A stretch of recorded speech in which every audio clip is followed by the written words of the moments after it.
de faire un shiur en Emouna. Et j'ai choisi de faire sur la paracha. Parce que la paracha, c'est pas la paracha Emouna, dans la paracha il y a la Emouna. Et donc ça aussi c'est important de savoir étudier les textes de la Torah. Et au travers des textes, au travers de la Torah, on peut vraiment comprendre les bases du judaïsme, de la Torah, de l'Israël. Israël. Et voilà. Parce qu'au final, la seule chose sur laquelle il n'y a pas de marloquette, il n'y a pas de deux avis, la Torah elle est unique. Le Tanakh, la Torah elle est une et unique. Et, la Torah est unique. Et donc voilà, donc la question c'est de savoir, il faut étudier la Torah, de comprendre quelle est la véritable signification et savoir qu'est-ce que Hachem, Kadosh Baruch Hu a voulu nous dire au travers de ce magnifique livre que je conseille à tout le monde, pour celui qui n'a pas encore. Et Tanakh, c'est la base. La Bible. La Bible. Donc apparemment, voilà. Shalom. Comment tu t'appelles Raphaël. Shalom Raphaël. Donc, écoutez, alors, donc, le cours, je demande par contre de l'attention. S'il y a des questions, même on peut lever la main. Ouais, vraiment, ça va aller vite, ça va aller concentrer. Donc il faut vraiment rester très actif, et écouter vite et rien perdre. Donc voilà. Hein Cherche. Ah, les feuilles sont là. Ok. Donc le cours, c'est, vous avez vu le titre, l'esclavage d'Égypte. En quel honneur? Exactement en quel honneur? Et apparemment, avant que je commence à expliquer le cours, apparemment, le cours va être en deux parties. Je vais commencer, parce que je n'ai pas fini de faire le cours. Je l'ai préparé aujourd'hui. Je n'ai pas fini de tout préparer. Donc, apparemment, on le fera en deux parties, mais je pense que j'ai pas le temps de faire tout aujourd'hui. Donc, attention, on va faire ça en deux parties. Donc, le cours s'appelle l'esclavage d'Égypte. En quel honneur? D'accord? C'est quoi le titre? C'est quoi cette question? La question, elle est assez évidente. Ça veut dire, on sait que la sortie d'Égypte, c'est quelque chose, shalom, de très important, avec une signification très grande dans la tradition, à tel point que chaque jour, on a le devoir de mentionner la sortie d'Égypte.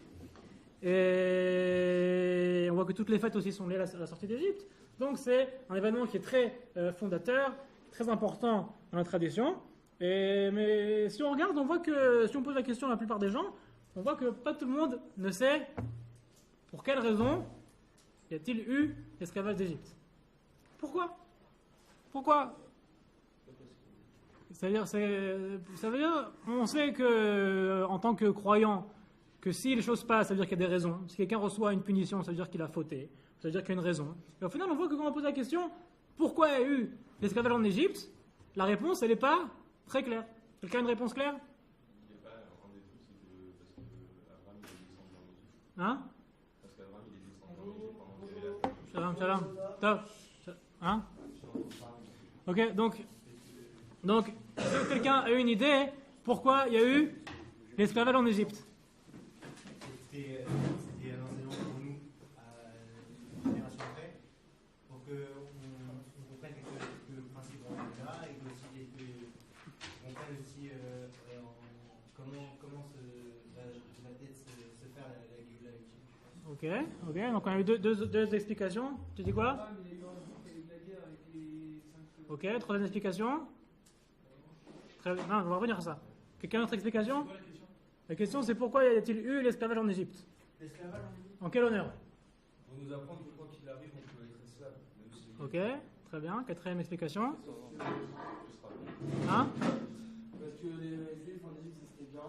Ouais. Et donc ils ont oublié de prier Dieu. C'était un peu comme lorsque Joseph il était allé en prison. Ouais. Il a compté sur l'Égyptien et pas sur Dieu. Okay. Donc là c'est pour montrer qu'il faut compter aussi sur Dieu. Ok, cinquième explication, très bien. Donc vous voyez, en moins de 2 minutes, on a eu 5 explications sur le même sujet. Ce qui prouve que quoi? Ce qui prouve qu'on ne sait pas c'est quoi. Ce qui prouve que c'est pas sûr. C'est vrai, t'as raison, mais au final, c'est quoi la raison? C'est quoi la vraie raison? Qu'est-ce que la Torah elle pense? D'accord? Hein? Il peut y avoir plusieurs. Avant d'arriver à la conclusion qu'on a plusieurs, on va essayer de voir qu'est-ce que la Torah nous dit. Quels sont les... De quel point de vue on regarde ça? Pourquoi Hachem nous a envoyés en Égypte? Hein? D'un point de vue matériel, Pourquoi puissant, non? le peuple juif a eu cette tragédie d'être en Égypte avec l'esclavage et toute la terreur, la torture qu'il y a eu là-bas? Parce qu'on est devenu puissant dans l'Égypte, c'est pour ça. Non mais, c'est pas vrai qu'il nous a mis en esclavage. Et pourquoi? Parce qu'on est devenu puissant, c'est tout. Oui. Une explication. Pour être devenu puissant, alors on aurait pu ne pas du tout aller en Égypte. Ça veut dire, ok, je donne une explication comment ça s'est passé au final. Au final, pourquoi on est allé en Égypte, pourquoi on est là-bas, pourquoi Dieu nous a pas sorti plus tôt, pourquoi il nous a pas dit de ne pas faire monter en Israël. Il y a plein de questions. Au final, on voit que la question de savoir pourquoi ce processus qui s'appelle l'esclavage en Égypte, c'est pas clair pourquoi il a eu lieu. D'accord? Donc on va essayer de comprendre. Tu veux dire une explication? Il dure combien de temps déjà? Hein? Il a duré combien de temps déjà? 210 ans. Ok? C'est bon? Alors, avant de commencer, je vais dire 2 introductions. D'accord? Sur, de façon générale, qui vont nous aider, vous aider, m'aider, nous aider, de façon générale, de savoir quand on étudie la Torah. Je lis le Chumash. La première introduction, de savoir, quand on parle du Chumash, quand on parle de Sipur Avot, écoutez, quand on parle de l'histoire des pères, alors, plus particulièrement quand on parle de Bereshit, et on peut se poser la question, c'est quoi l'intérêt du livre de Bereshit? C'est-à-dire, on voit le livre de Bereshit, il y a plein de querelles, plein de batailles, et ok, mais au final, c'est très intéressant, c'est un livre qui est très avec une bonne intrigue, une bonne fin, mais au final, voilà, c'est quoi l'intérêt du livre de Bereshit? D'accord? Donc, c'est sûr que si on prend le livre de Bereshit en tant que Soura, Kepshuto, ça veut dire, on prend ça en tant que livre d'aventure, ok? Alors c'est sûr que l'intérêt il descend. Mais quand on comprend, quand on utilise le principe qui s'appelle Maaseh Avot, Siman Labanim, on comprend que l'histoire des pères, l'histoire des Avot dans le livre de Bereshit, c'est au final, il y a un indice, il y a un modèle qui va se répéter pour les générations à venir. Donc là, on va comprendre l'intérêt d'étudier en profondeur l'histoire des pères. C'est assez vague ce que j'ai dit maintenant, mais vous allez comprendre au fil du cours pourquoi cette introduction elle est très, très importante. C'est clair? C'est que pour ça que ça sert, mais ce qui s'est passé avant. Hein? C'est que pour nous. D'autres raisons, mais une des raisons principales, c'est ça. D'étudier, ça veut dire que l'identité des pères va nous aider à comprendre comment nous, on doit se comporter et va nous apprendre comment, sur notre identité à nous. Et voilà. Deuxième introduction, importante, c'est pour nous les Français. Pour nous les Français, il faut savoir que pendant 2000 ans, on a eu la chance, ou la malchance, d'être en galoute. D'accord? Dans cette galoute, on a côtoyé les chrétiens. Et au fil des années, les chrétiens nous ont refilé leur vocabulaire. Ça veut dire, c'est quoi leur vocabulaire? Ça veut dire toute leur conception du monde philosophique et tout, elle est rentrée dans le langage. Et vu que le peuple juif est parti en galoute et a commencé à parler d'autres langues, donc des fois il a aussi adopté les conceptions des autres religions, du christianisme. Par exemple, le premier exemple qu'on peut dire sur ça, c'est on prend le livre de Shemot, d'accord, qu'on va étudier maintenant. Comment il s'appelle en loisite? L'Exode. D'accord, c'est quoi l'Exode? L'Exode, ça veut dire la galoute. D'accord? Et on parle de la galoute. Et c'est marrant de voir que quand on regarde le livre de Shemot, on voit c'est exactement l'inverse. C'est un Israël qui rentre en Israël. Qui part de la galoute qui rentre pour rentrer en Israël. Donc on voit vraiment que dans la définition du nom, c'est l'inverse. Donc c'est un exemple pour dire que des fois, quand on utilise le langage des chrétiens, on peut se tromper et on verra pendant le shiur à quel point c'est important. Ok? Donc c'est 2 introductions avant qu'on commence.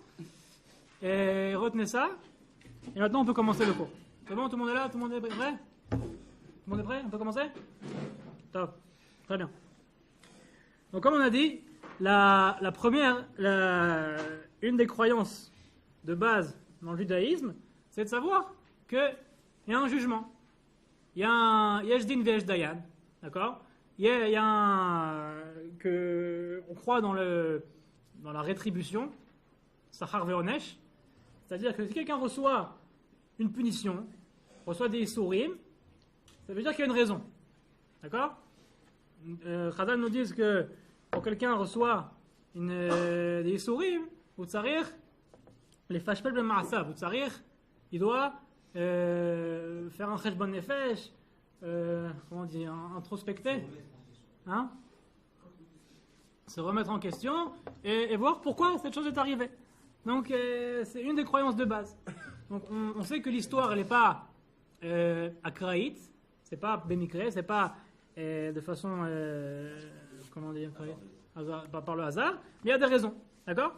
Donc si on croit dans la rétribution, on croit au Sachar Veonesh, donc on voit par exemple l'esclavage en Égypte, donc on doit commencer à poser la question, hein. En quel honneur, enfin sur quelle faute? Sur quelle faute vient cette punition? D'accord? C'est la première intuition qui nous vient à l'esprit quand on parle de l'esclavage d'Égypte. D'accord? Vous êtes avec moi? Okay. Alors c'est la première intuition. Et donc la première intuition, c'est de prendre le texte de la Bible et d'essayer de chercher où c'est qu'il y a une faute. Donc de façon de base, chez qui on va commencer à chercher la faute? Chez les autres. Non, de base, premièrement. Chez qui? Chez les autres. Qui chez les autres? Chez Israël. Premièrement, si quelqu'un reçoit une punition, donc la première intuition, c'est de chercher la faute chez lui, chez celui qui a pris la punition. Vous êtes d'accord? Ok. Donc on va chercher. Donc en vérité, il y a beaucoup de gens qui ont cherché de savoir et qui ont dit que le peuple juif, que les Hébreux en Égypte ont fauté. Et puisqu'ils ont fauté, ils ont reçu une punition. Tout à fait normal. Ok. Et c'est pas pour rien parce qu'il y a des midrashim. De Chazal dans le Midrash nous disent ça. Prenez le Midrash chez Motraba, Makor Rishon, Ba'Hashem bagadu, ki banim zarim yuladu, ata yochalem chodesh et chulkehem. Lamdecha keshemet Yosef, eferu brit mila. D'accord, c'est pas important maintenant le verset que le Midrash ramène, mais au final c'est pour nous dire que le Midrash comprend que à partir du moment où Yosef est décédé, d'accord, donc les Hébreux, eux, eferu brit mila. Ils ont arrêté de faire la brit mila. Amrou niye ke Mitzray. Ils ont dit, soyons comme l'Égypte, comme les Égyptiens. Mikanat Alamed, chez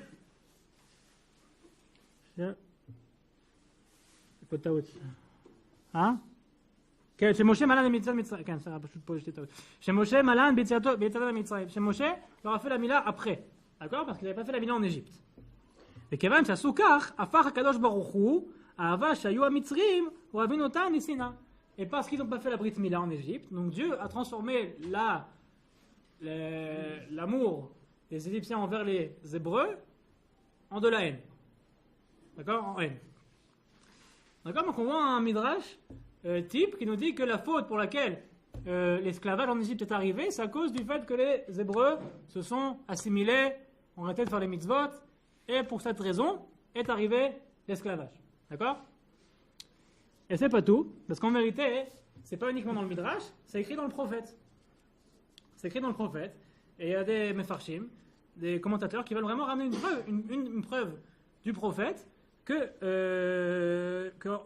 Égypte, les Hébreux ont véritablement fauté. Quel prophète? Alors prenez le prophète Yecheskel, Perekaf. Ok? Tout le monde a? Yecheskel, Perekaf. Je lis. ביום ההוא נשאתי ידי להם להוציאה מארץ מצרים אל ארץ אשר תרתי להם זבת חלב ודבש צבי לכל הארצות. D'accord? Donc dit le prophète qu'en ce jour-ci, Dieu raconte la sortie d'Égypte, raconte quand il a pris les Hébreux et les a fait sortir d'Égypte. Et les a ramenés en Israël. ואומר עליהם, איש שקוצי עיניו השליחו, ובגילולי מצרים אל תטמאו, אני אדוני אלוהיכם. Donc Dieu a dit aux Hébreux de jeter la Vodazara, de jeter l'idolâtrie, et ne pas s'en purifier en idolâtrie. Vayamrou bi velo avu lishmoa elai. Qu'est-ce qu'ils ont fait? Ils ont dit Vayamrou. Ils ont dit. Lo Vayamrou et la Vayamrou. Vayamrou, ça veut dire quoi? Ça veut dire ils ont, hein? Ils m'ont pas écouté, ils ont fait Mered, c'est la chant de mairie, ils sont rebellés contre moi, ils n'ont pas voulu m'écouter. Et et l'idolâtrie qu'ils avaient, ils ne l'ont pas délaissé. Ils n'ont pas abandonné non plus l'idolâtrie de l'Égypte. ואמרתי ואומר, כן, et Dieu dit, ואומר לשפוך חמתי עליהם לכלות אפי בהם בתוך ארץ מצרים. Et je m'étais dit, Dieu nous raconte que je m'étais dit de les anéantir en Égypte. Donc, les chalot api, ça veut dire de m'énerver contre eux et de les laisser en Égypte, de telle sorte qu'ils vont être anéantis en Égypte, et donc Dieu ne sauve pas les Hébreux. Va'as leman shemi levilti achel le'nei hagoyim asher ima betocham asher nodati elehem le'neihem le'otziam me'eretz Mitzrayim. Et Dieu, par contre, qu'est-ce qu'il a fait? Il a dit non, mais par contre, pour mon nom à moi, pour pas que mon nom soit profané dans les nations, je les ai fait sortir d'Égypte. D'accord? Donc on voit ici un texte dans le prophète, de façon claire et précise, que les Hébreux ont véritablement fauté en Égypte. D'accord? Donc on voit ici, donc il y a des commentateurs qui veulent ramener de ce texte la preuve que les Hébreux ont fauté, et pour cette faute vient l'esclavage. Ok? Hein? Non, le prophète nous dit de façon il y a quelque chose de nouveau qui n'est pas écrit dans la Torah, que les Hébreux en Égypte ont fauté. Quelle faute ils ont fait? Ils étaient idolâtres. Ok? Donc là, tu as une preuve dans le prophète que les Hébreux ont été idolâtres, et pour cette raison, Dieu les a punis. Ok? Ce que je comprends là, c'est qu'il y avait déjà prévu bien avant tout ça. Ok, on va revenir. Très bien, très bonne question. Donc il pose une bonne question, Yohann pose une très bonne question. D'accord? Et on va revenir sur ça. La première des questions, c'est comme ça. Si c'est vrai, si la punition pour l'esclavage en Égypte vient pour le fait que les Hébreux ont fauté, alors pourquoi la Torah ne raconte pas ça? D'accord? Dans le livre de Shemot, vous prenez maintenant la paracha de Shavuot, vous verrez, il n'y a pas écrit. Il n'y a pas écrit que les Hébreux ont fauté, c'est pas écrit. Donc c'est un peu intriguant, et c'est un peu bizarre de penser que cette grosse raison pour laquelle vient l'esclavage, elle n'est pas écrite dans la Torah. D'accord? Hein? Donc c'est un peu intriguant. Et d'autre part, que si on prend vraiment le texte qu'on vient de lire dans le prophète Yechezkel, on voit que c'est exactement l'inverse. Et le prophète ne raconte pas que c'est pour cette raison que vient l'esclavage, mais il nous dit que bien que les Hébreux n'avaient pas de mérite en eux-mêmes, parce qu'ils étaient idolâtres, à Falpichen, Dieu est venu et les a sauvés. Ça veut dire que le Navi nous dit en fait que ici, les actes, c'est pas quelque chose qui est fondamental. C'est-à-dire que tu peux ne pas avoir d'actes et être sauvé d'Égypte.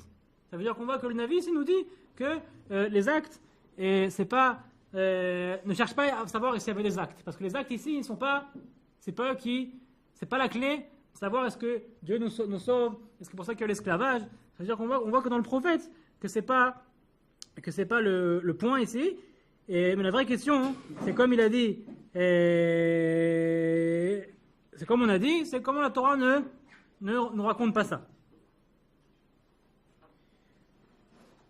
Top. Ok, c'est la première explication qu'on a ramenée sur le fait que les Hébreux ont fauté. Et on a repoussé ça. Vous êtes avec moi? Il y a des questions? Non, on continue. Deuxième explication qu'on peut trouver, c'est le Abravanel. Abravanel, il nous dit pourquoi il y a eu l'esclavage en Égypte. La raison est simple, parce que Yosef a été vendu. Si on cherche une faute ici, alors quelle faute on connaît dans le livre de Bereshit? La grosse faute qu'on connaît, c'est quoi la grosse faute qu'on connaît? La vente de Yosef. Ok? Il ramène aussi plein des preuves très intéressantes. Il dit, on peut voir que de la même manière que les frères ont vendu Yosef en Égypte, alors la punition c'est que leurs descendants vont être vendus en esclavage. Ok? Ou une seconde. Ou par exemple qu'ils ont jeté Yosef dans le puits. La punition, c'est que Paro dit que chaque nouveau-né on jette dans le Nil. Okay, donc il y a beaucoup de symétrie et de similitudes qui peuvent vraiment nous faire comprendre cette hypothèse. Mais le problème, tu peux poser une question? C'est que si la punition elle est sur le clan, ça veut dire qu'il fallait que la faute soit sur le clan. Il faut pas, enfin, c'est pas normal que la faute ce soit des individus qui l'ont fait et que tout le clan va. T'as déjà vu le film? Putain. Non, donc, écoutez, encore une très bonne remarque. Ça veut dire, c'est vrai, on peut dire ça, mais c'est un peu compliqué. Pourquoi? Parce qu'au final, si vraiment on dit que c'est les frères qui ont fauté, et que la faute elle vient sur qui? Elle vient sur les descendants, c'est un problème. Ça veut dire que c'est un peu bizarre de penser qu'eux, ils ont fauté, ils sont descendus en Égypte, ils ont eu la belle vie et tout, ils restent Goshen, génial. Mais par contre, leurs descendants, ceux qui ont reçu la punition. D'accord? Donc c'est un peu problématique d'expliquer comme ça. On va essayer de trouver une autre explication. Donc vraiment, comment on peut trouver... Ouais. C'est pas ça, c'est la bâtiment de la Bani. Hein?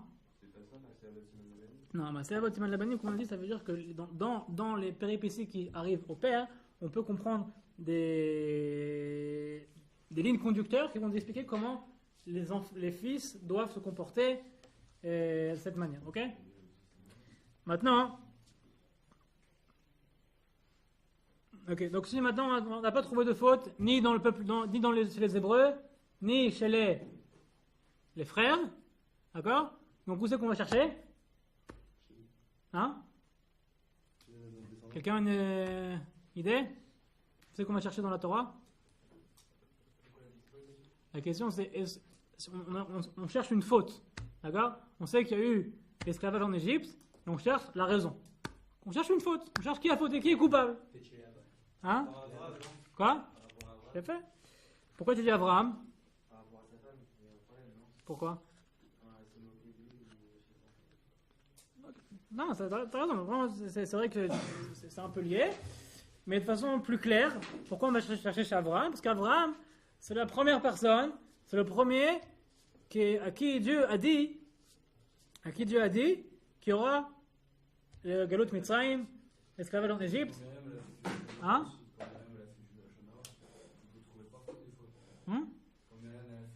Myriam, c'est bien après. Myriam, c'est après. Peut-être qu'on les a punis parce que C'était un tikkun. Hein? Un tikkun qui est pour le futur. Ça veut dire quoi, un tikkun pour le futur? Hein? Mais Abraham, il n'a pas été puni à cause de son manque de Mouna. Hein? On va voir. Bon, prochain, il y a beaucoup d'idées qui viennent comme ça. Mais on va essayer de comprendre vraiment c'est quoi le problème, l'histoire ici. On va voir quelque chose de très intéressantes et vont nous apprendre beaucoup de choses, même pour nous. Ok? Donc, premièrement, où c'est que ça a été dit? Où c'est que ça a été dit cette prophétie à Abraham? Où c'est que Dieu a dit à Abraham que les Hébreux iront en Égypte et seront en esclavage? Parashat Lech Lecha. Bereshit Perek Tetvav, vous l'avez sur la feuille? Ok? Donc, on va lire. D'accord? אחר דברים האלה, היה דבר אדוני על אברהם במחזה לאמור, אל תירא אברהם אנוכי מגן לך שריך הרבה מאוד. Dieu se révèle à Abraham, il lui dit de ne pas craindre et qu'il lui donnera une récompense. שכרך הרבה מאוד, כן? ואומר אברהם אדוני אלוהים, מה תיתן לי ואנוכי הולך ערירי ובין משק ביתי ודמשק אליעזר. Abraham il dit, ok, qu'est-ce que tu vas me donner? Au final, j'ai pas de descendance. Celui qui va me continuer, c'est Eliezer. J'ai pas d'enfant. Et Omer Abraham, en li lo natata zera veine ven beti yoresh oti. Il continue, il dit, voilà, j'ai pas de descendance. C'est Eliezer, mon serviteur, qui va me continuer. Veine devar Adonai elav lemor lo yirashcha ze ki im asher yetzim mimecha u yirashecha. Dieu lui dit que c'est pas ce serviteur Eliezer qui va continuer, mais tu auras une descendance qui te continuera. Et il y avait pas Ishmael déjà? Hein? Ishmael n'était pas Non, né. pas encore. ויוצא אותו החוצה, ויאמר הבט נא השמיימה וספור הכוכבים, אם תוכל לספור אותם, ויאמר לא כה יהיה זרעך. Il dit sors dehors, et va voir, regarde les étoiles, si tu arrives à les compter, car Yezarecha, de la même manière, à Israël, ta descendance sera aussi nombreuse. Ve'emin badonai ve'arsheva lo tzedaka. C'est-à-dire, Abraham a eu confiance en Dieu, et c'est son mérite. Il y a plusieurs explications comment comprendre ce verset, Mais il a cru en Dieu. Et Omer est là, Vani Adonai Asher Utzaticha Me'ur Kasdim, la tête lecha et Eretz Hazot Lerichtecha. Je t'ai fait sortir de Eretz Ur Kasdim pour te donner cette terre. Vayomar Adonai Elohim, Bama Eda Ki Erishena. C'est quoi Bama Eda Ki Erishena? Comment je saurais que tu me donnes cette terre? Ok? Bama Eda Ki Erishena. Ok. Après, Dieu lui dit comment de faire la cérémonie de Brit Ben Avetarim, de faire des korbanot et tout. Et au final, pasuk Yud Gimel, Dieu lui dit Vayomer l'Avram Yadoa Teda ki ger Yezaracha be'eretz lo lahem ba'avadum veinu otam 400 shana. Tu sauras que ta descendance ger Yezaracha. Tu crois ger Yezaracha que ta descendance sera étranger dans une terre qui n'est pas la leur, va vadou, ils seront en esclavage, veinu otam 400 shana. Ils les feront souffrir 400 ans. Je ne rentre pas dans la question c'est quoi les 400 ans, comment on compte ça, c'est un sujet en soi. Mais au final, vient ici la prophétie, Dieu dit à Abraham, il lui enseigne le fait que l'esclavage, qu'il y aura esclavage en Égypte. וגם את הגוי אשר יעבדו עד אנוכי, אחרי זה לא, c'est jusqu'à présent. D'accord? Donc on voit ici un texte, on voit le texte vraiment que la Xéra, le décret sur l'Égypte, sur les Hébreux en Égypte, c'est écrit de façon explicite. Donc c'est quoi le problème? C'est quoi le problème? Hein? Ok, ça veut dire que même dans le texte c'est écrit de façon explicite, la raison elle n'est pas écrite. Et tout le monde, tous les méfarchim, tous les commentateurs se posent la question, ils se cassent la tête, comment c'est possible? Ici, Dieu nous explique tout, il explique tout le malheur, qu'est-ce qu'il y aura, combien d'années ce sera, mais la chose la plus importante, c'est pas écrit. La raison. La raison. C'est bizarre. D'accord? Hein? La raison, c'est très bizarre que c'est pas écrit. Et donc, en fait, on peut voir que les sages, que Chazal, d'accord, dans la Gemara, ils ont compris qu'il y a une faute ici. Ils ont compris qu'il y a une faute, ils ont compris qu'Abraham, il a fauté. Et ils ont donné 3. Parce qu'il a dit comment je vais savoir. Hein? Il a dit comment je vais savoir. C'est quoi la faute? Il a pas eu confiance en Hachem. Hein? Il a eu un manque de confiance. Tu dis qu'il n'a pas eu confiance. Ouais, il a dit comment je vais savoir. Il a dit ouais, toi tu sais, moi qu'est-ce que j'en sais. Mais juste après, il dit ça se fait pas. Hein? On se dit bah ok, t'as raison, mais on suit. Ok, d'accord. Vous avez compris? Quelqu'un qui est d'accord avec... Hein? David, qui est d'accord avec David? D'accord? Pas d'accord? Qui est encore d'accord avec David qu'il y a eu un problème de Emouna? Hein? Quoi?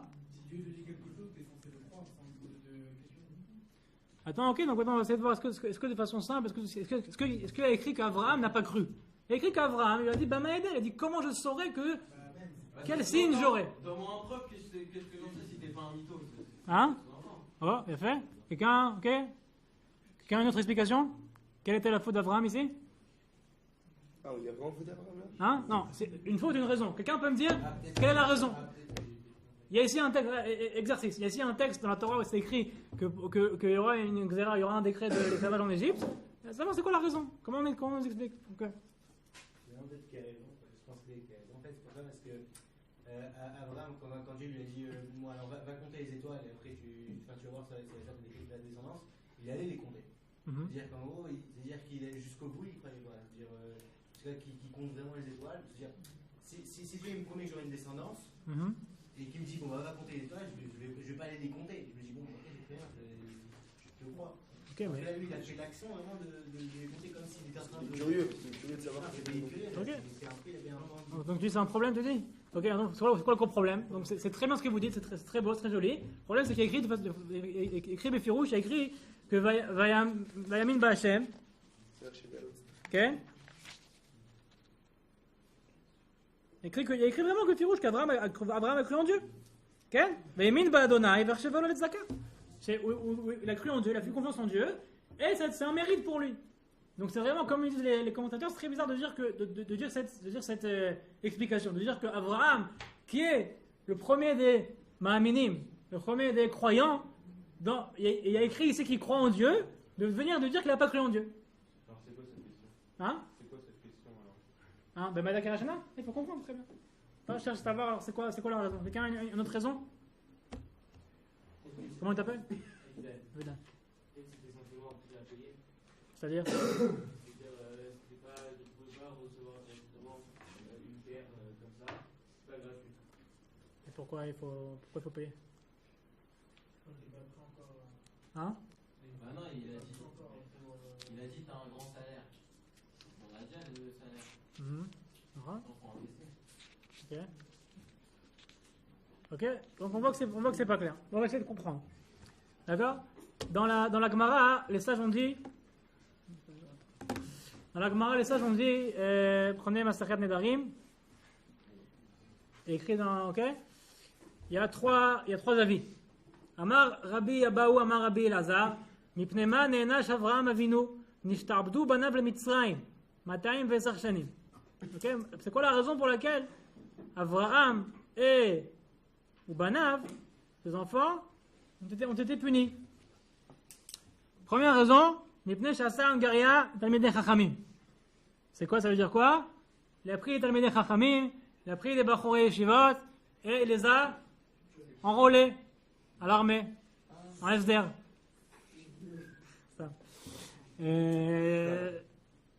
Shenemar Verek et Chanichav, il est des bétos.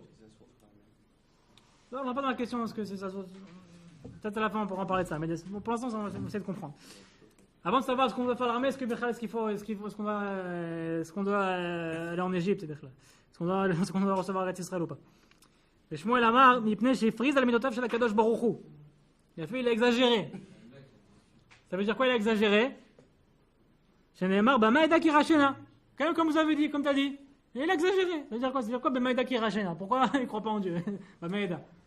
Donc c'est okay, comme ça a dit Shmuel, comme vous avez dit.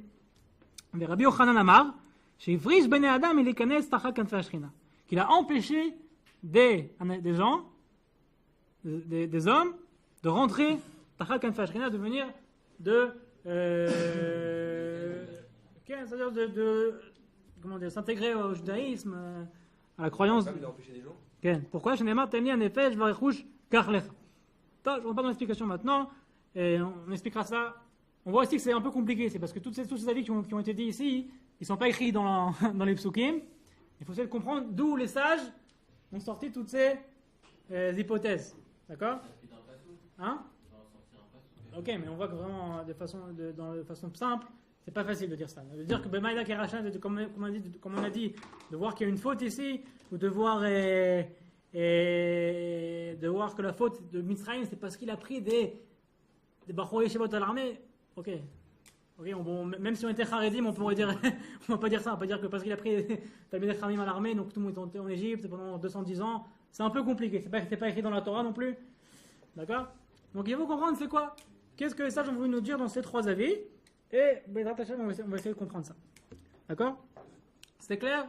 Donc à présent, on a posé la question, jusqu'à présent, on a posé la question. La question, c'est de savoir pourquoi on est en Égypte. On a vu que, apparemment, le secteur dans lequel on doit s'occuper et chercher, c'est dans le parashat Lech Lecha, Sefer Bereshit Perek Tetvav. On doit essayer de voir là-bas quelle est la raison pour laquelle, c'est quoi le problème? C'est quoi la faute qu'il y a eu? C'est quoi le problème qu'il y a eu? Et au final, pourquoi on est arrivé en Égypte? Ok? Des questions?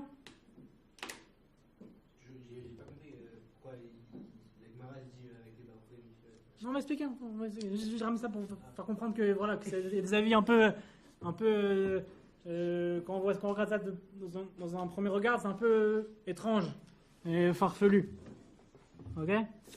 Et au final, on va essayer de comprendre qu'est-ce qu'ils ont voulu nous dire nos sages. D'accord? Jusqu'à présent, c'est la question. Avant qu'on continue, on va définir une notion très importante. Donc, au début du cours, on a dit que un des gros problèmes, c'est l'influence chrétienne sur nous, d'accord, pendant 2000 ans. Et comme on a dit, il y a des mots qu'on emploie et on se trompe dans leur emploi. Par exemple, le mot de chet, le mot de faute. Le mot de faute, de péché, dans la tradition chrétienne, il y a une signification tout à fait différente de la signification dans la tradition de la Bible, du Tanakh, de l'Am Israël. Quelqu'un sait c'est quoi la différence? Chet, c'est une faute involontaire. Non. Ouais, c'est tout volontaire. Non, Il y a les deux. Chet, c'est volontaire et involontaire. Chet, c'est dire rater quelque chose. Oh. C'est à côté. Oh, bien fait. Bien fait. Donc, il faut en tirer pour rater. Bien fait, très bien. Très bien. Ça veut dire que dans la tradition chrétienne, on a l'habitude d'employer le mot de faute dans le sens chrétien de péché. Péché, ça veut dire qu'il y a eu quelque chose de mauvais, une volonté mauvaise, quelque chose de mauvais dans l'homme. D'accord? Quelque chose un des aspects mauvais de l'homme, c'est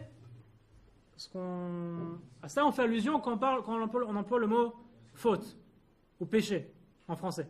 D'accord? En hébreu, le mot de chet, comme tu as dit, comme David a dit, c'est une signification différente. D'accord? Prenez sur la feuille Sefer Shoftim, Perek Kaf. D'accord? Écrit un passage qui dit Mikol ha'am hazeh, 700 ish bachur iter yad yamino, kol ze kolea be'even el ha'se'ara, velo yachate. Quelqu'un sait sur qui c'est dit ce passage? Ce verset? Hein? Ce passage qui est dans Sefer Shoftim, Perek Kaf. De qui tu parles? De qui tu parles? Non, Sefer Shoftim, pas Sefer Yoshua. Un des épisodes très graves de Sefer Shoftim, Pilagesh Bagiva. Pilagesh Bagiva, où tous les tribus, elles vont contre la tribu de Benjamin, ils font la guerre, une guerre Milchemet Achim, hein, une guerre une guerre fraternelle entre les tribus. Tout le monde, toutes les tribus contre Benjamin. D'accord? Sefer Shoftim, Perek Kaf, Pilagesh Bagiva. Regardez là-bas. Ok? Juste, et la Torah, et le Tanakh, il nous dit, les psukim nous parlent de l'armée de Binyamin. Il nous dit que l'armée de Binyamin, il y avait 700 combattants, ils étaient très habiles. Ils pouvaient tirer, comment ça s'appelle, avec lance-pierre, ils pouvaient tirer avec une lance-pierre et même toucher une sehara, un cheveu. D'accord? Velo yachati. C'est quoi velo yachati? Il ne ratait pas. D'accord? Hein? Il ne ratait pas. Donc le mot qu'on emploie en hébreu, c'est yachati. Yachati, c'est le même shoresh, c'est la racine de chet. D'accord? Donc la signification de base du mot chet, ça veut dire une stia, un détournement, dévier, exactement, une déviation. D'accord? Donc aussi, quand on parle de chet, quelqu'un qui a fait une faute, même de façon volontaire ou involontaire, il a dévié de la volonté de Dieu. Mais ici, on parle plutôt du mot Avera. Hein? On parle du mot Avera, pas du mot Chet. Même avec, non, si on parle du mot chet. C'est vraiment mauvais. Non, c'est le même règle. Attends, on n'a pas le mot Avera. Hein? Attends, on n'a pas le mot Avera. Avera, c'est quelque chose de assez nouveau. La Torah, Salam. Vous êtes ici? Vous êtes avec moi? Donc, d'accord, donc le mot chet en hébreu, ça veut dire un manque, une déviation de la volonté divine. Donc, de la même manière, quand on va chercher une raison par rapport à la Shibud Mitzrayim, alors on peut chercher on va chercher une chète. Mais quand on va chercher une chète, une faute, ça ne veut pas dire forcément qu'on va chercher quelque chose de mauvais, un acte mauvais, un péché. Ça peut être, de façon simple, une erreur tactique, une erreur logique, une erreur, un fils-fous, un manque, mais pas forcément quelque chose de mauvais.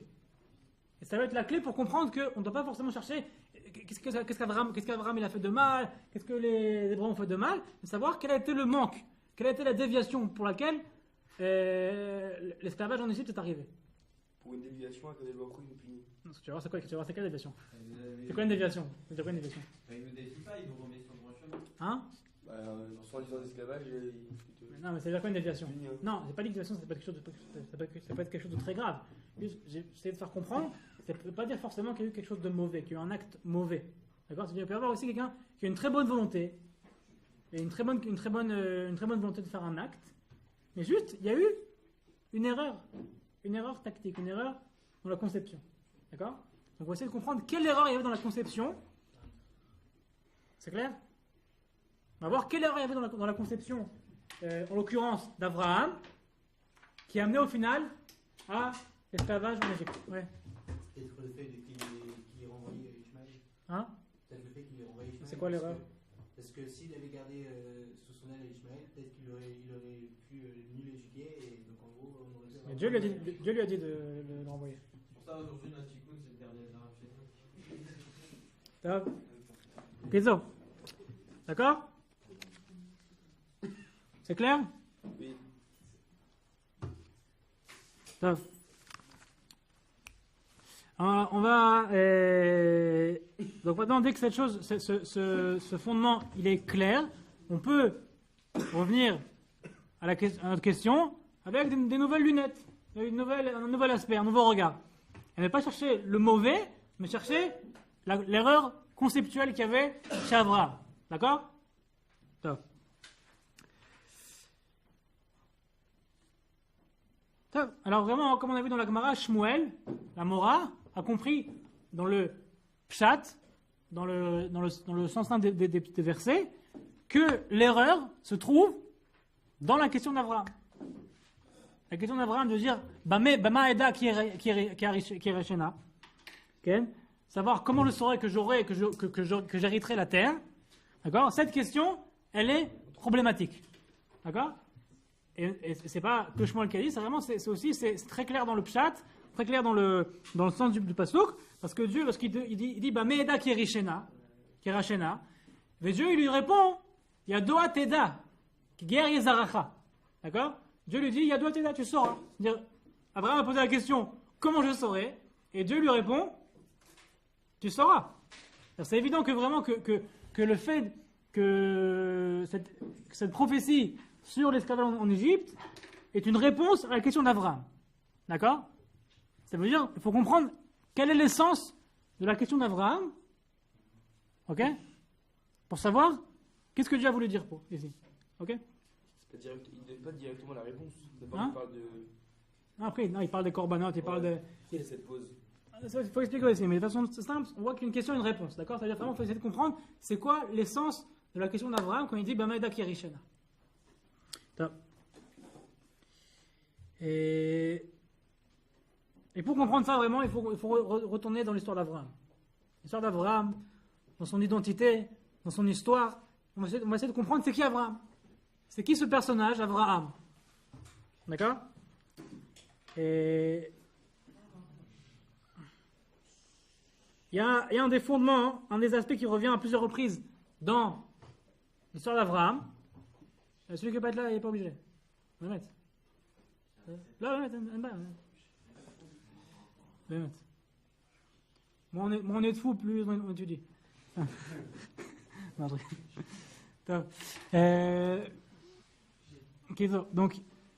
donc et un des aspects qui revient vraiment à plusieurs reprises chez Abraham, c'est le fait qu'Abraham, il n'a pas envie d'avoir de terre. D'accord? Si on prend l'histoire d'Abraham, on regarde dans le Sefer Bereshit, dans les parachutes, on voit vraiment qu'Abraham, un de ces aspects qui est très intéressant, c'est qu'il n'a pas envie vraiment d'avoir de terre. Il est l'Omeunian Be'eretz. Donc on voit ça. Ça commence à Haran. Quand Abraham il est à Haran, d'accord, Bourkazdim, quand il sort d'Bourkazdim, qu'il arrive à Haran, alors ils disent Vanefesh Sharasu Becharan. C'est quoi Vanefesh Sharasu Becharan? Chachamim explique qu'il était à Haran et qu'il enseignait la Torah, il enseignait des cours d'Emouna et il enseignait la Torah aux gens à Haran. Il était très bien. Jusqu'au jour où Dieu vient et lui dit Lech Lecha. Abraham vient, se révèle Dieu vient, se révèle à Abraham et lui dit non, t'es pas bien ici, pars en Israël, pars sur ta terre. D'accord? Et Abraham, vraiment, au final, il était bien là où il était. Il étudiait la Torah, il enseignait la Torah, il enseignait le monothéisme. D'accord? Donc apparemment, il n'y a aucun problème. Ok. Et vraiment, la dernière des choses qu'Abraham il veut, c'est de construire un peuple sur une terre qui est à lui. Lui, c'est pas son histoire. Son histoire, c'est d'enseigner la Torah, de convertir les gens, de faire des cours de Mouna, c'est son histoire à lui. Okay?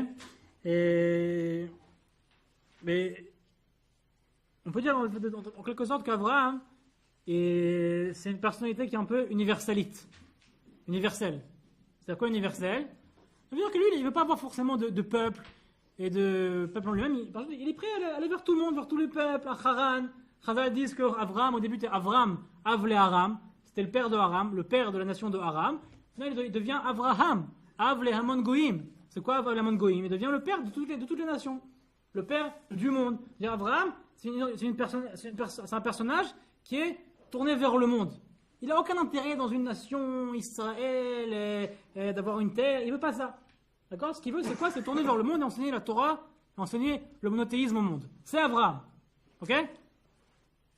C'est Abraham. Et vraiment, on voit ça dans plusieurs reprises, même à la fin de ses jours où Abraham il prend une femme qui s'appelle Ketura. Ketura, nous disent Chazal, c'était la fille de Paro. Donc pareil, c'est très intéressant, la fille de Paro, la fille du roi d'Égypte. Abraham le prend parce qu'Abraham il veut vraiment avoir des relations avec les Égyptiens, avec le monde, avec les... Hein? Des deux avis dans Chazal. Il y en a qui disent que c'est Agar, il y en a qui disent que c'est la fille de Paro. Mais c'est intéressant que après les deux avis, on voit qu'Abraham il prend une femme qui vient de l'extérieur. D'accord? Tout le monde a fait ça. Hein? Non, mais ça veut dire...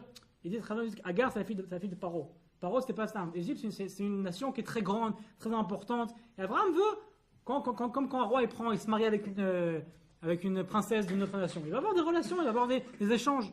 Donc pareil, Abraham, il veut échanger avec l'Égypte, avec le monde. Abraham, c'est son but, c'est son histoire, d'échanger avec le monde. Ok? C'est une faute, ça. Hein? On n'a pas encore dit que c'est une faute. D'accord? Et... Donc, ça y est, au fait qu'Abraham aussi, c'est l'Yamedat Chesed, c'est pas on va pas parler de ça maintenant. Et donc, pareil, on se voit aussi dans Perek Yud Zayin, prenez dans Bereshit Perek Yud Zayin, on voit que quand Dieu enseigne à Abraham, lui annonce qu'il aura un fils, Yitzhak, qu'est-ce qui se passe? Dieu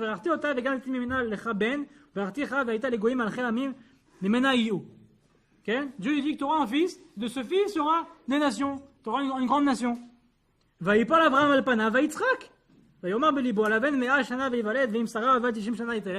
Abraham il commence, il tombe, mais il rigole. Pourquoi il rigole? Parce qu'Abraham, pour lui c'est ridicule. Quel rapport maintenant? J'ai 100 ans. Moi j'ai fait ma vie vers le monde. J'ai enseigné la Torah au monde. Ma pita marchav, c'est quoi maintenant? Pourquoi j'aurai un enfant, une descendance? Tu me parles de nation? C'est ridicule. Pas dans le sens où il s'est réjoui. Hein? Non, mais dans le sens qui s'arrête. Il change de sens comme quand quelqu'un rigole. On te dit une blague, une farce. Quelqu'un rigole. Et c'est quoi la preuve qu'après, Abraham il dit, va yomer Abraham, Elohim, Lou Ishmael, Yichilefanecha. C'est quoi le problème? J'ai déjà Ishmael. J'ai pas besoin d'avoir une descendance, une nation, n'importe quoi. J'ai déjà Ishmael. Lou Ishmael Efanecha. Ishmael, ça me suffit. Ok? Donc Abraham, c'est sa conception de base. On n'a pas besoin d'avoir une nation. Et Kalva Chomer, pas besoin d'avoir une terre. D'accord? Donc, il faut comprendre cette conception, comprendre c'est qui Abraham, et savoir sa conception. Et là, on va relire le texte qu'on a lu de Brit Ben Abetarim, on va voir à quel point c'est clair, à quel point c'est écrit, noir sur blanc. D'accord? Donc, on reprend Brit Ben Abetarim. Et Omer Avraham, Adonai Elohim, matiten li vanochi olech hariri, ou ben mesek beti, ou da mesek Eliezer. Et Omer Avraham, en li lo natita zera, v'ine ben beti, v'yorashoti. Et Edvar Adonai, elav lemor lo irash chazé, ki masha etzem mincha ou irashecha. Abraham, il vient, il dit quoi? Abraham, il dit, j'ai pas besoin d'avoir un chef Dieu vient et lui dit, tu auras une grande récompense. Il dit, quelle récompense j'aurai? J'ai besoin de rien. J'ai pas d'enfant. J'ai pas de zera. Et Eliezer, il va continuer. Eliezer ben Damasek. Il y en a écrit dans le passage qui est écrit, ben Meshek, Eliezer. Ok. Ben Meshek Beti ou Damesek Eliezer. C'est quoi? Comment on lit le pasuk? Le Ibn Ezra il dit qu'il faut dire le mot Uben, il faut le mettre gam à Damesek.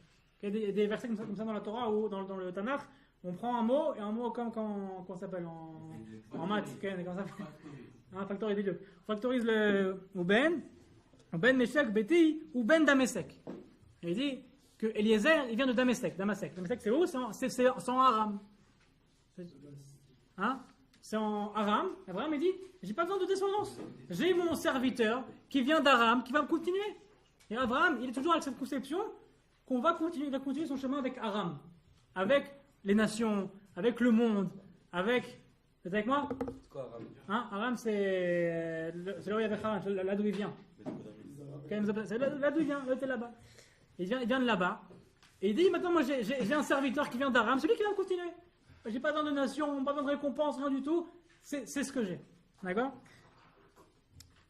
Et là, Dieu lui dit, non, tu te trompes. C'est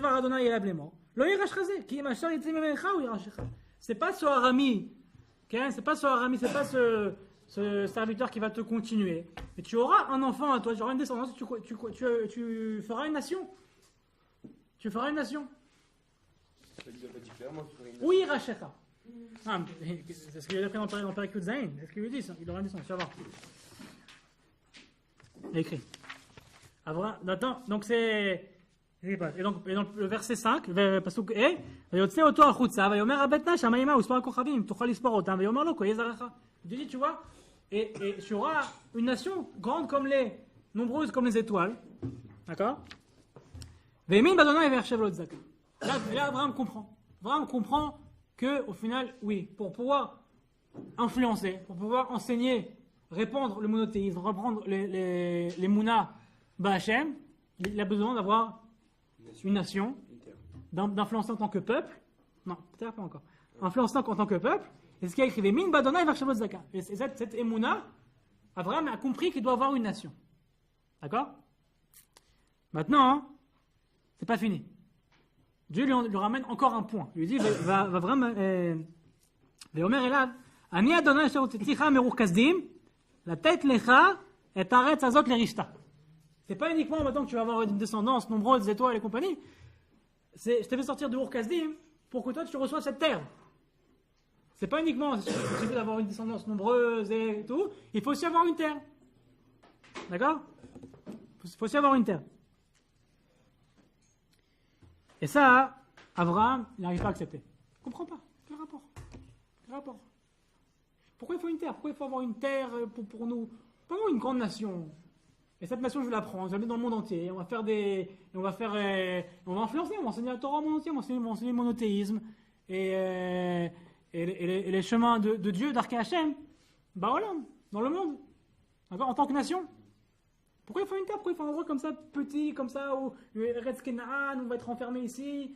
C'est n'importe quoi, ça contredit sa conception de base, de tourner vers le monde. D'accord? C'est ça et là, vient Abraham, il dit, Bameda Kireshna. Miyama, qui a dit que je dois avoir une terre comme ça? Enseigne-moi la raison pour laquelle je dois avoir cette terre. Bameda. Enseigne-moi, j'ai envie de savoir pourquoi cette terre elle est si importante pour moi. D'accord? C'est clair? Abraham, il a compris qu'il faut avoir une nation, il n'a pas compris pourquoi il faut avoir une terre. Et... Bameda, ça veut dire quoi là? On a changé de traduction. Non? Bameda, ça veut pas dire, donne-moi un signe pour savoir. Bameda, c'est-à-dire dans quel enseignement je saurais, dans quelle raison, donne-moi une raison. Bameda. Donc, comment je saurais que cette terre, je dois l'avoir? Bameda Kirishena. Comment je saurais que je dois récupérer cette terre? Qu'elle me revient à moi, à ma nation. Pour quelle raison je le... Ouais. Et là, Dieu vient et dit, là vient la raison. Maintenant vient la prophétie sur l'esclavage en Égypte. Dieu dit, Vayomer Avraham Yadot Teda ki ger yizarecha be'eretz Elohim va'avadum v'inu otam 400 shana. Et tu auras une preuve pour les générations, une preuve que ton chemin, que ton hypothèse, elle ne marche pas. Parce que ta descendance, ta nation, elle ira en exil. Elle ira dans le monde pour enseigner la Torah et pour aller influencer. Et tu verras que ça ne marchera pas. Tu verras qu'au final, ton plan, ta conception d'aller vers le monde en tant que nation, ça ne marchera pas. Parce qu'au final, ça finira en tant qu'esclavage, le shi'aboud. Ce qu'il dit, il y a doa teda, tu sauras. Il y a une preuve, il y a une preuve, une ochacha, que la conception d'Abraham, elle ne marchera pas. Elle n'est pas vraie. Et c'est là qu'elle est la faute. Pas la faute dans le sens de mauvais. Chet dans le sens de erreur de conception. Erreur de tfissa. Abraham, il pense que si, on peut faire ça, on peut prendre ma nation, les descendants, les ramener en Égypte, et là-bas, et enseigner la Torah, enseigner au monde entier, c'est qui Dieu? Les monothéismes et compagnie. Mais Dieu l'enseigne, tu verras, tu auras une preuve historique que ça ne marchera pas. Il a fait exprès d'envoyer ça pour qu'ils comprennent. On ne va pas dire qu'elle a fait exprès. Mais au final, c'est un événement historique qui se passera. On va dire la semaine prochaine, dans 2 semaines, on va essayer d'expliquer est-ce que c'était obligé ou pas obligé. Mais au final, c'est ça que Dieu nous dit ici. Dieu ne sait pas qu'il y a eu une punition, un truc comme ça. Il y a une preuve historique pour Abraham que le chemin d'Abraham, il ne peut pas marcher. Ouais. Moi, j'ai 2 questions déjà. Pourquoi ça devait durer 210 ans? Ça, c'est un autre sujet. Et la deuxième, c'est pourquoi. Très bonne question. Hein? Pourquoi dans le texte il dit 400 ans? 410 ans, c'est un sujet en soi. Et pourquoi autant de temps, c'est aussi une bonne question qu'il faut aussi en parler la prochaine fois. Et voilà, donc, ok. Donc là, on a dit vraiment, on a posé les bases pour comprendre qu'est-ce qui va se passer ici. On va voir, je ramène juste, comment on dit, on fait un trailer, comment on dit pour la prochaine fois. Vraiment, qui va être le pilier, qui va être celui qui va prendre l'étendard et essayer de l'Eyasem, comment on dit, hein, de réaliser la conception d'Abraham, qui ça va être? Qui ça va être, qui a une idée? Il a fait, ça va être Yosef. Chut. Ça va être Yosef. Yosef, c'est lui qui va venir et qui va essayer de ramener, de faire le rêve d'Abraham, d'aller en Égypte, de là-bas d'influencer. On verra comment, au final, ça. Hein? C'est quoi la faute? On a expliqué que c'est un problème de conception. Il n'y a pas une faute dans le. Ouais? Hein? De penser que tu as besoin d'une nation, tu as besoin d'un peuple qui d'une terre. Donc au final, donc voilà, donc vraiment, mais dernière phrase, écoutez. Dernière phrase. Donc vraiment, tu vas comprendre que Dieu ne sait pas ici qu'il y avait une punition, une xéra comme ça, qui était liée à rien. Dieu lui a expliqué de faire un cours de Emouna, un cours comment influencer sur le monde et comment, répondre le monothéisme de la Torah. Et la prochaine fois, on verra comment ça va se dérouler vraiment et comprendre pour nous aujourd'hui comment on doit aussi comprendre, concevoir notre Torah, notre rapport par rapport à Israël. On verra ça la prochaine fois.